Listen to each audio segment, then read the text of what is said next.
Namaskar. I will start with a hilariously pseudo political comment. I don't know if I should call it pseudo. It sounds like an absolute stupidity to me. Anyway, did you know, and I'm keeping my facts here, my notes here. I've checked them on the internet, the news links.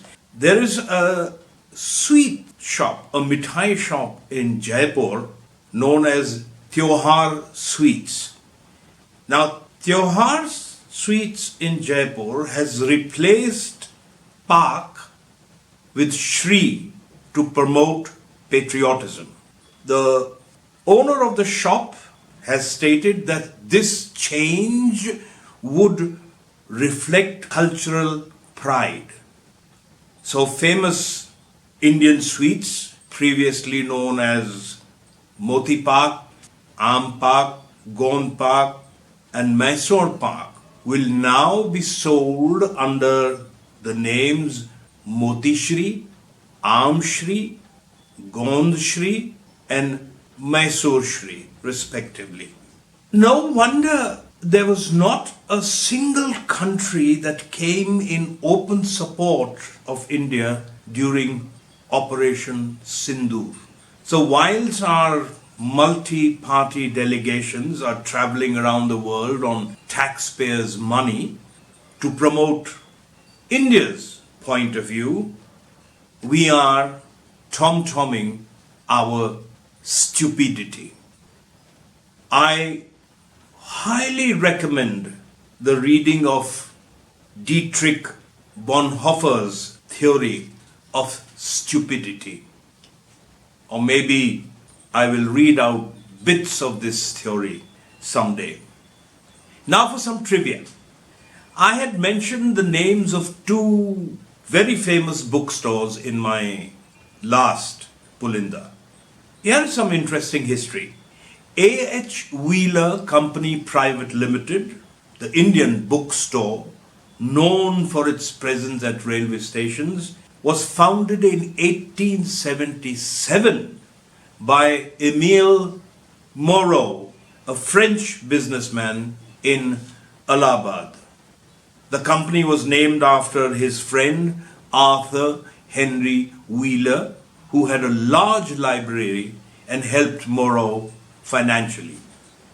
The bookstore Higginbotham's dates back to 1844 and was founded by Abel Joshua Higginbotham, a former seaman who started selling Bibles to British soldiers in Madras.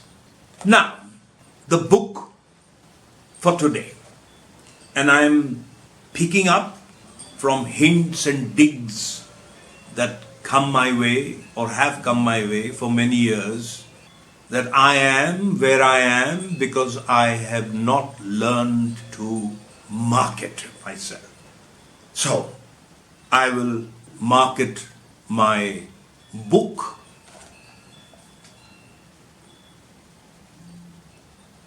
Did You Change the World, My Love? And Other Stories. This is a sort of an autobiography, a collection of my notes from my diary that have been converted into narrative. If you want to delve deeper into Arun's mind, please buy this book. Did You Change the World, My Love? It's available on Amazon and Flipkart. And yes, further marketing, please do subscribe, like, and share. I'm reading out something from this book of mine. The story title is, not really a story, it's got to do with smells. Henry Ward Beecher has said that where is human nature so weak as in the bookstore?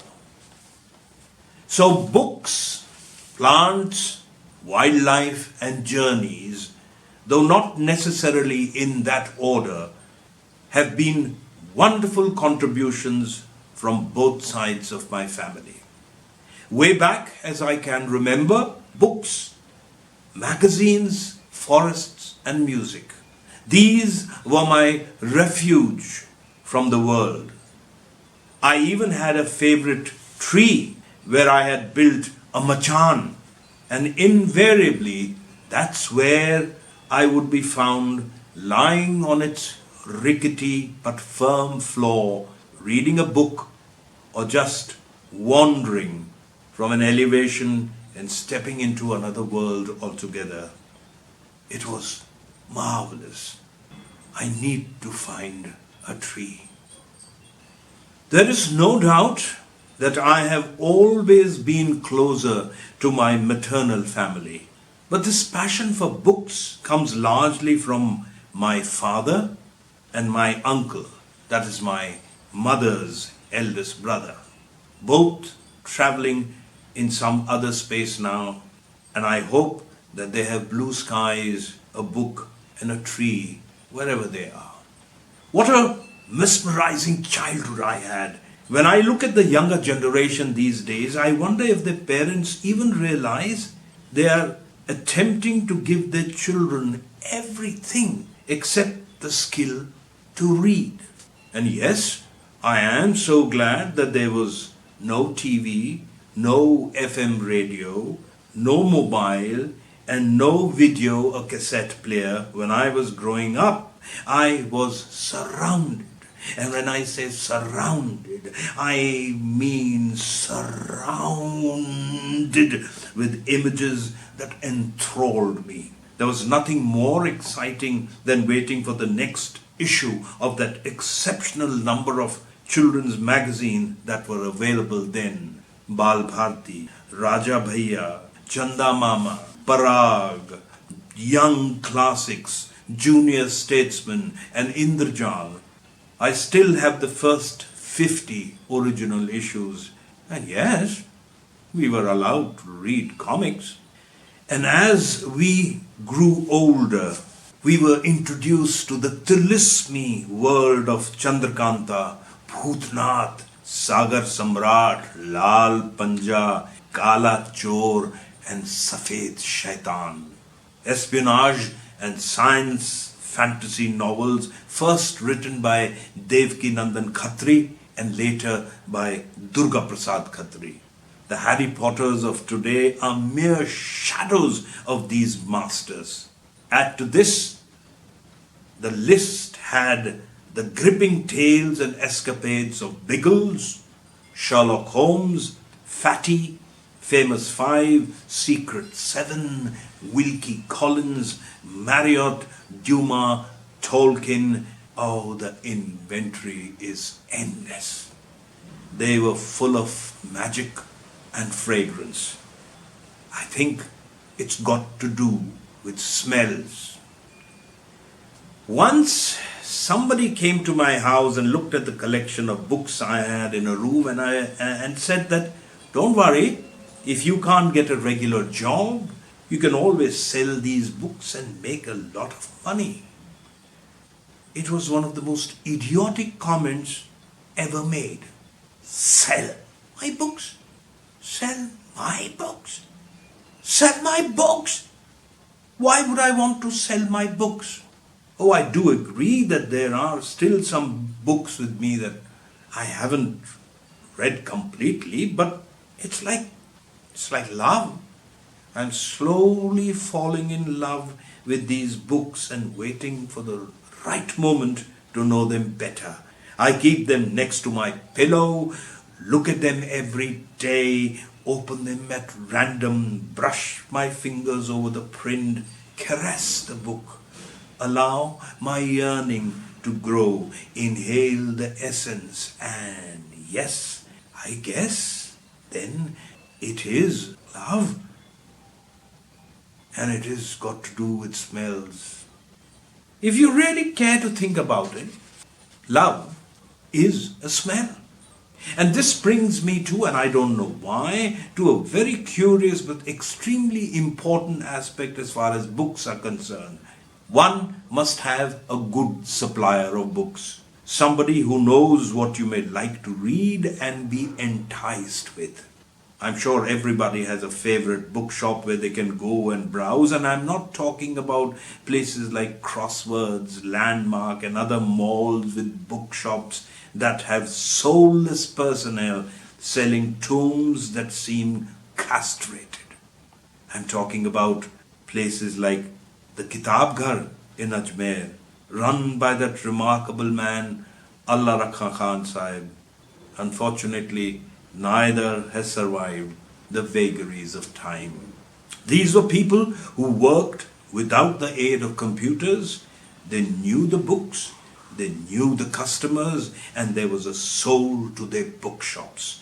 And when you entered, you recognized and inhaled and acknowledged the fragrance, the scent, the smell of that soul. One of the most horrifying thingamajiggies for me is the concept of e-books. Now, I have nothing against e-books really, but personally, I don't think I would like to read any such book. I'm sure as time goes by, e-books will turn out to be the in thing, as it were, Kindle. But tell me, can you touch the pages of an e-book? Most important, can you put flowers and leaves within the pages? And you got to, at some point of time, switch off and also recharge the batteries of the machine. And can you smell the e-book? But as always, I ramble. Let me tell you about one of my favorite bookshops in India, the Baroda Book Corporation. And as the name indicates, it is in Baroda, or for those with the fanatical turn of mind, Vadodara. A small shop with its roof space packed with books, files, registers, and more books. The loft is supported by beams so that nothing collapses on our heads. The shop is run and owned by Praveen Bhai, the pan-chewing, soft-spoken man who of course gives you credit and does not embarrass you by calling and reminding you that bills are pending. He is able to procure any title that you want if it is available anywhere in the world. Praveen Bhai has this habit of quietly presenting me with a book that has not been ordered. He will sort of wave the book under your nose. He has never been wrong, and I tell you, it's got to do with smells. Praveen Bhai achingly reminds me of Marit, who I hope still runs that brilliant bookshop in Oslo, and the late Naqvi Sahib, that extraordinary former librarian of Mayo College, Ajmer. Neither, I hasten to add, chewed pan. So one day Praveen Bhai skunked up and brandished this hardback. It was a title unknown to me, and I said, Praveen Bhai, I haven't ordered this, have I? Not really looking at me and seemingly concentrating on the mastication of whatever he was chewing. He wielded the book closer to my olfactory organs and said, No, but thought you might be interested. The smell, the touch, and the holding on to. It was love, once again. And maybe I'll share this particular love with you one day, as I am doing right now. Take care. Till we meet again. Namaskar.